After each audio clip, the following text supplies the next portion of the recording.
Merci à tous d'avoir pris le temps de venir pour la présentation de ces résultats.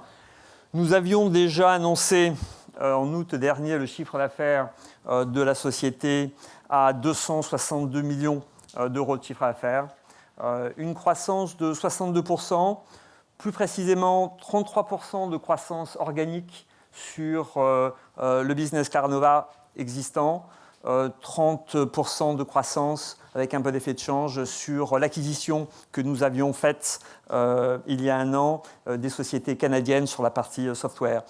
Ce qui est important de voir, c'est que, comme souvent, comme cela peut arriver dans la tech où vous pouvez acheter beaucoup de croissance, cette croissance, je pense assez spectaculaire sur l'année, ne se fait pas au détriment de la profitabilité qui a été multipliée par 4 à 16 millions d'euros sur cette année fiscale.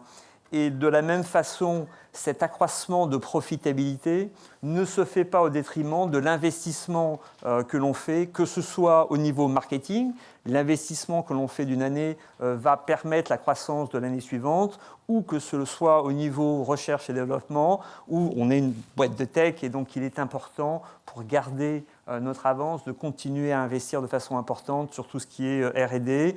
Et finalement, le dernier indicateur financier qui n'était pas encore positif sur la société était la capacité d'autofinancement qui, cette année, sera passée à près de 15 millions d'euros. Donc, tous les signaux, je pense, aujourd'hui sont au vert avec des résultats, je pense, assez objectivement exceptionnels sur la société. Ce que j'aimerais rapidement discuter, c'est ce qui pour moi est encore plus important, qui est l'avenir et la capacité et le potentiel de Claranova dans les années qui viennent. De nouveau, nous sommes une boîte de technologie, ce qui veut dire que nous dépendons essentiellement de la capacité à trouver des produits, des concepts, des modèles économiques innovants dans cet environnement. Je pense qu'on l'a démontré sur ces dernières années. Plus encore, la façon dont nous avons construit la société sur ces 4-5 dernières années a été vraiment dès le début de se penser comme un acteur à la fois global et scalable. Global dans sa capacité à adresser plusieurs secteurs. On a pu nous le reprocher assez souvent de faire peut-être autre chose à la fois. Je pense que ça reste une force de la société. Comme tous les grands acteurs de la technologie aujourd'hui, nous ne sommes pas dépendants d'un domaine, nous ne sommes pas dépendants d'une seule technologie. Donc nous avons dès le début investi sur différents domaines et on va voir aujourd'hui que la capacité, et notamment la croissance que l'on a pu avoir cette année, elle a été amplifiée de par le relais que l'on a pu avoir sur la partie Internet et non plus seulement sur la partie Planet Art de notre activité. Et nous avons encore derrière le relais de l'IoT qui commence à arriver et qui sera un relais de croissance dans les années qui viennent. Nous sommes de plus en plus internationaux. Nous, international en tant que société, la France représente à peu près 8% du chiffre et c'est un montant qui va continuer à baisser dans les années qui viennent pour être vraiment équilibré entre les États-Unis et l'Europe au sens large.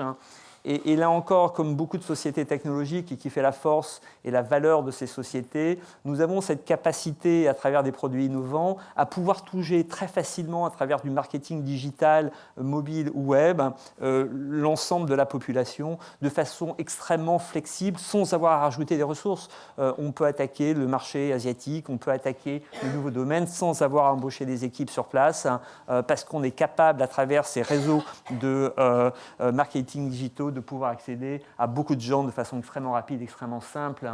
Un dernier point que je voulais mettre en avant, dont on a assez peu parlé jusqu'à présent, est lié à une forme de résilience dans la façon dont on a pensé la société dès le début.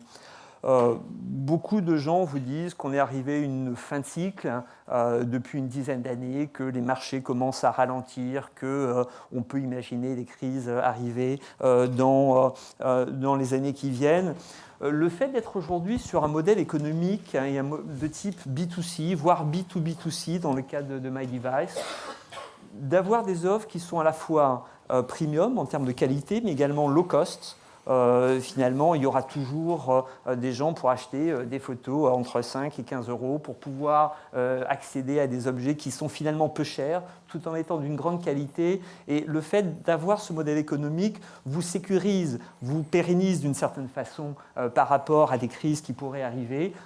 autant d'une certaine façon que l'expansion géographique. On n'est pas dépendant aujourd'hui de l'Europe, de la France, de la Chine, des États-Unis. On a vraiment conçu pour avoir cette forme de balance et d'équilibre sur différents secteurs et différents marchés.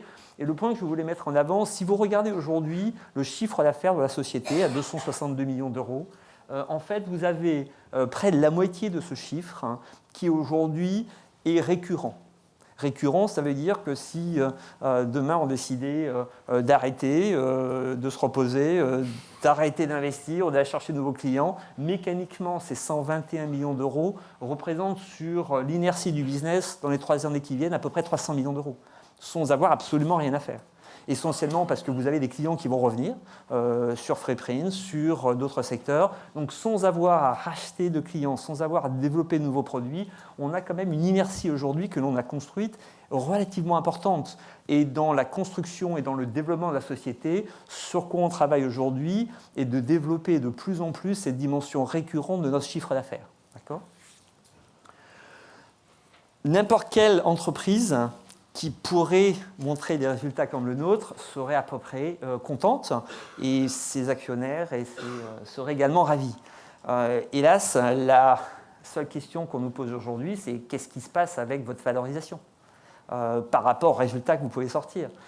Je ne suis pas sûr d'avoir une réponse. Ce n'est pas moi, hélas, qui fait les marchés. Ce que je me suis amusé à faire, c'est de regarder chez les gens que je connais très bien, dans les secteurs qui sont les nôtres.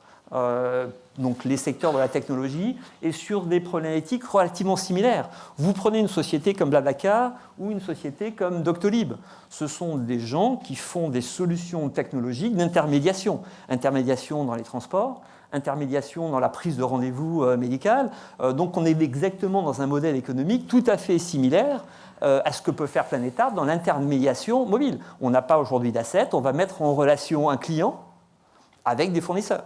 Donc on est sur des modèles économiques qui sont extrêmement similaires. Ce qui est intéressant de voir, c'est que vous prenez une société comme Blablacar ou encore Doctolib, là encore de très belles sociétés, elles font la moitié, voire le tiers du chiffre d'affaires de Planet Art. Ce qui est intéressant, c'est qu'aucune de ces sociétés aujourd'hui ne gagne de l'argent. Et pourtant, ils ont, pour en arriver là, levé à peu près 250-270 millions de chiffre d'affaires. Quand si on compare à l'ensemble de Claranova, on a aujourd'hui consommé à peu près 40 millions d'euros. Et si on regarde Planet Art en particulier, si on se compare à Blablacar ou Doctolib, on parle de 20 millions d'euros. D'accord ? Donc, on a construit des sociétés qui sont 3 fois plus grosses, qui croient beaucoup plus vite, qui sont sur des marchés, je pense, beaucoup plus importants, qui gagnent de l'argent. Effectivement, on n'est pas sur les mêmes niveaux de valorisation. Alors, ce sont des sociétés qui sont non cotées, mais c'est une réalité aujourd'hui factuelle dont je ne suis pas le premier avis, mais c'est aujourd'hui un fait. Si vous regardez des gens comme Meru, qui ont levé récemment encore plus de 200 millions de chiffre d'affaires, ce sont des gens qui touchent du monde de la photo, qui ont un chiffre d'affaires largement inférieur à 100 millions d'euros, qui continuent à dépenser de l'argent et qui sont là encore valorisés plus de 10 fois leur chiffre d'affaires. Vous prenez Sigfox dans le monde de l'IoT, ça fait 60 millions d'euros, ça continue à perdre de l'argent. Ce sont sur des technologies qui aujourd'hui ont quelques problèmes, même si la société là encore est tout à fait remarquable. Ce sont des sociétés qui sont valorisées 16 fois leurs revenus. Vous prenez Evalua, qui est une société logicielle plutôt orientée fintech, donc qui se rapproche de ce qu'on peut faire aujourd'hui sur la partie AvantQuest. Vous allez avoir des sociétés qui sont là encore plus petites que ce qu'on peut être aujourd'hui et qui sont valorisées jusqu'à 16 fois leur chiffre d'affaires. Bon, la réalité de l'entreprise aujourd'hui, c'est que nous sommes valorisés moins d'une fois de notre chiffre d'affaires, alors que nous sommes présents sur chacun de ces secteurs. Aujourd'hui, Claranova, ça fait de l'intermédiation mobile, ça fait des logiciels dans la finance, ça fait de l'IoT, et la valeur cumulée de chacune des sociétés est aujourd'hui 5 à 10 fois plus faible que des sociétés verticalisées dans ces domaines-là. Donc, je dirais aujourd'hui, je préfère voir la bouteille à moitié pleine qu'à moitié vide. Ça veut dire qu'on a encore un gros travail de communication à faire pour améliorer la compréhension des marchés sur ce que fait l'entreprise, même si je pense factuellement que les résultats sont là aujourd'hui.